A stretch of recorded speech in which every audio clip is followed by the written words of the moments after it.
Hey guys, welcome back to my YouTube channel, and today we're gonna discuss lesson 26 to 28. So let's start with our first lesson. So what is happening here is that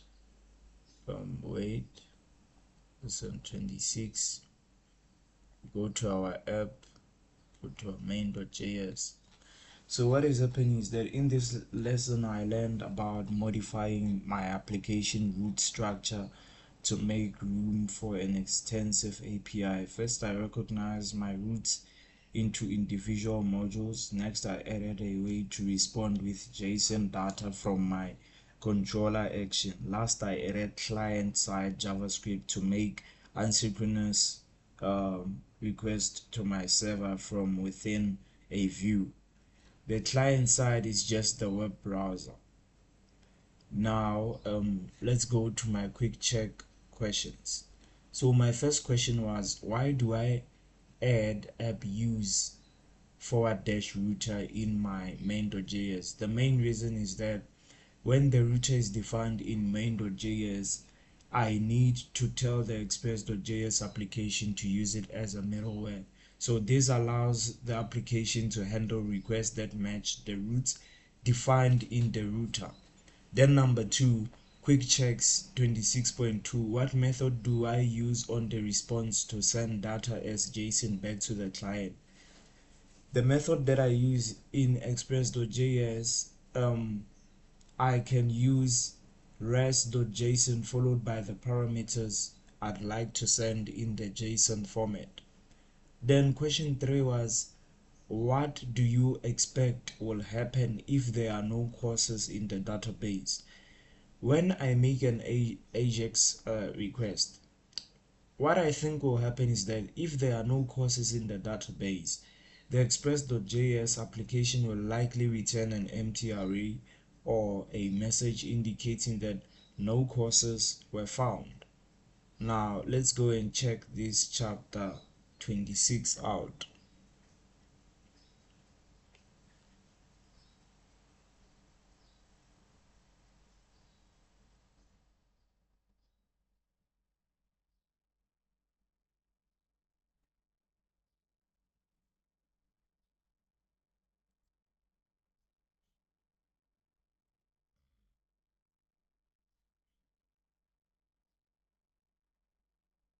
Okay, we go to our link.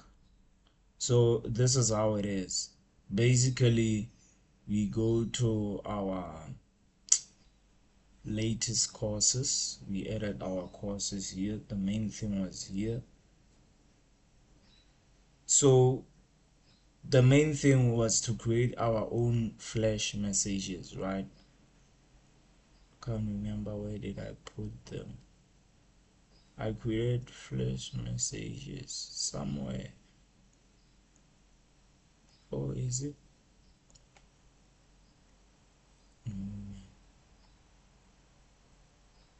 Is it on my users, subscribers, or in my partials?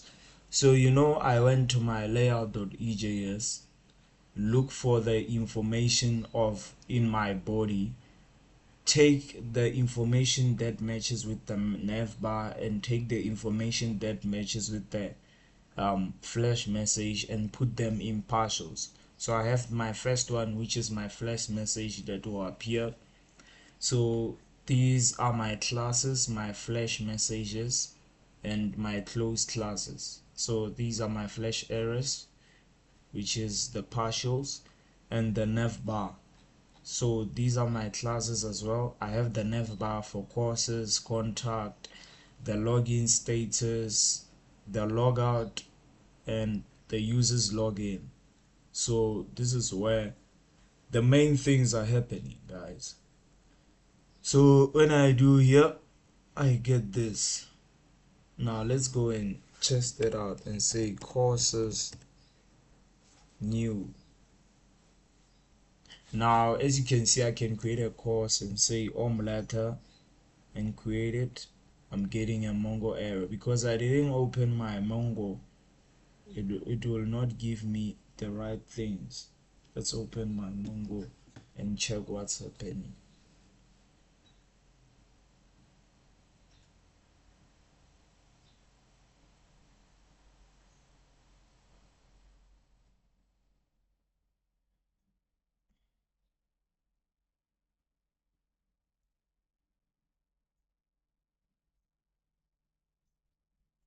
Okay, it is installed.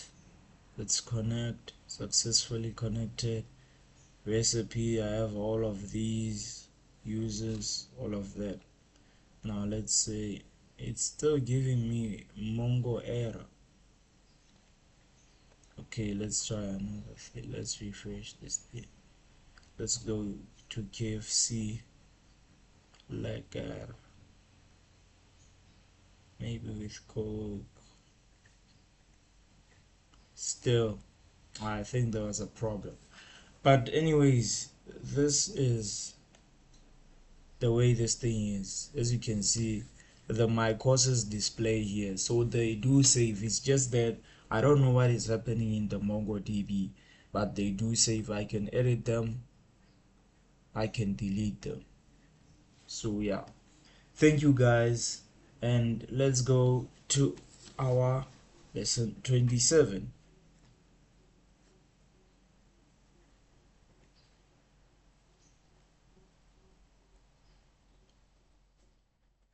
So yeah, this is my lesson 27, almost the same as the previous lesson.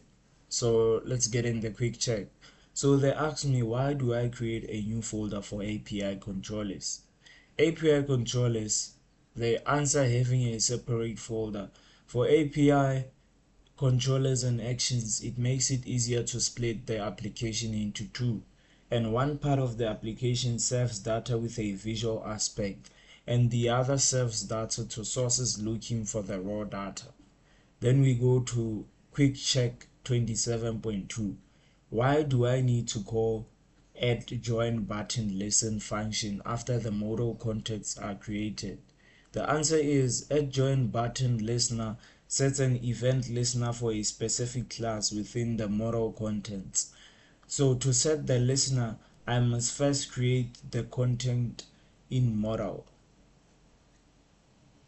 So yeah, the content is created in my model and subscribers and all that, and these are my controllers too. And here is the heart of my project, where the importing is happening in the mongoose. I'm installing express.ejs. I'm doing the method override, the express session, the cookie parser, the connect flash, the passport, all of these things, and the models. In order to import my models, I go to my what is this, models. Which one do I want? Users. So I'll say model user, and I'm connecting mongoose here, and the server is listening by port 3000. And this is my secret code for the express session. And yeah guys, that's it really. There's nothing much here. uh let's go to our lesson 27 and check.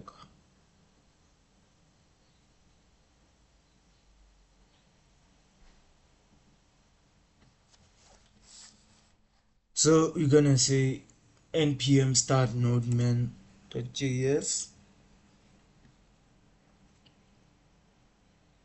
Now let's go to our local host. As you can see, this is the capstone. We have our course, our cooking courses. We have our courses table, our latest courses. This is how it appears. The main thing is what I call capstone.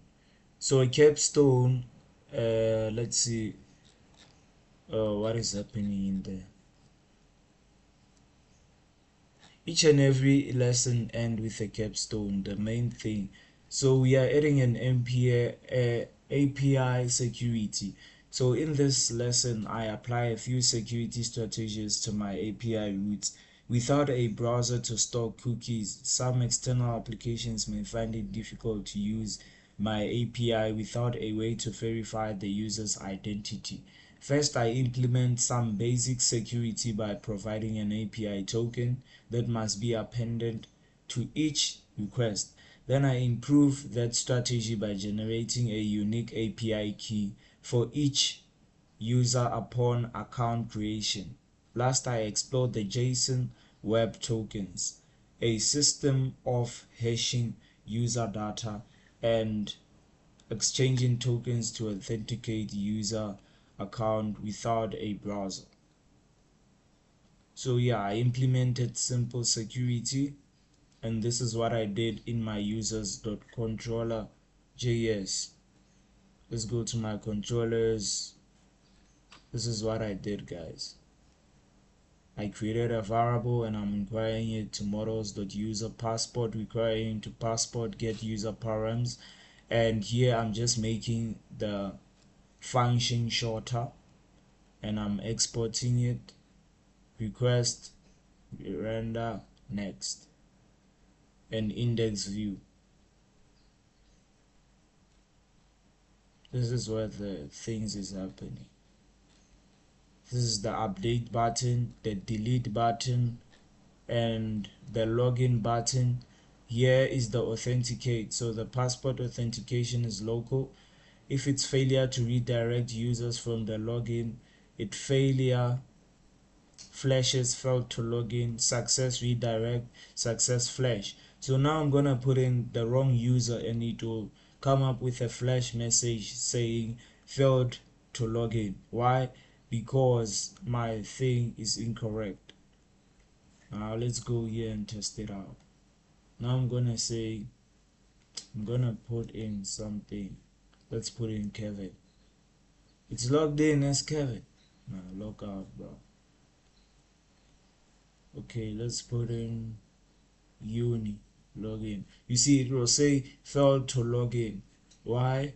Because it's the wrong user. So yeah, this helped me to verify the API token. And another question is, why might I store a secret token in process environment token? Because I can store sensitive or secret data in process environment as environmental variables. So these variables are normally stored on the server but don't need to appear in the code. So this practice makes it easier to change the token directly on the server. Number two, I created a pre-save hook to generate an API token in the user.js. So here is the user schema.presave function, and let the user this and the user API token and the user API token, then the run token. So what is happening here is that it checks for an existing API token and generates a new one with the rand token dot generate. So as you can see, it displays the API token on the user's show page. This is how it is. Now let's go and see what they are talking about. Now let's go to this login. How do I do that again? Okay, join. It's joined.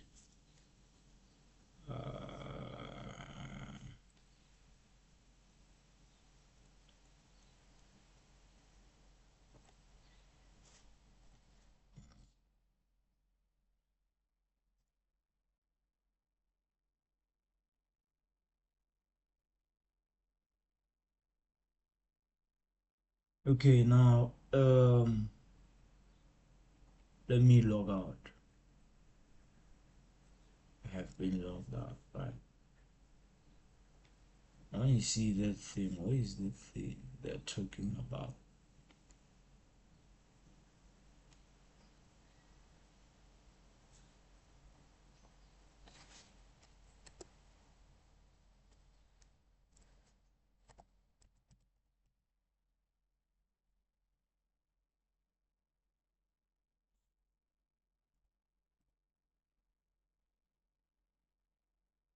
No, here I'm creating a new user.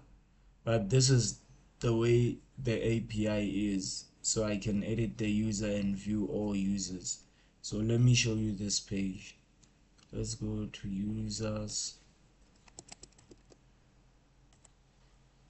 Let me go here and say edit. No. Oh, is it edit? Okay, edit. uh, TCC. So this is the API. You see, guys. Um, it displays the API token on the user's show page, but I don't know why here it doesn't display it. I don't know why. Where's the API token they're talking about in the pre-save to generate in my user.js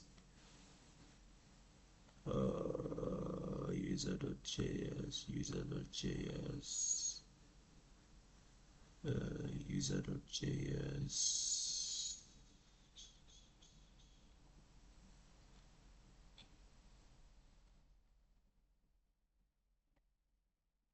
Okay, my user.js, I have the bcrypt, have the zip code, the email.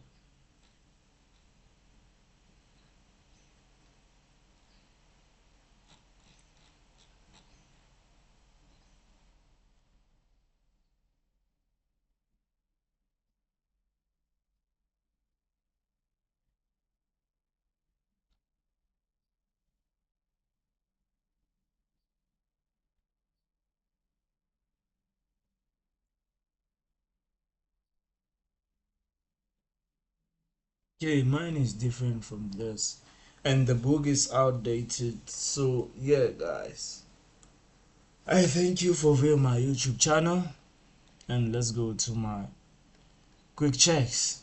I'm done with my quick checks. Thank you.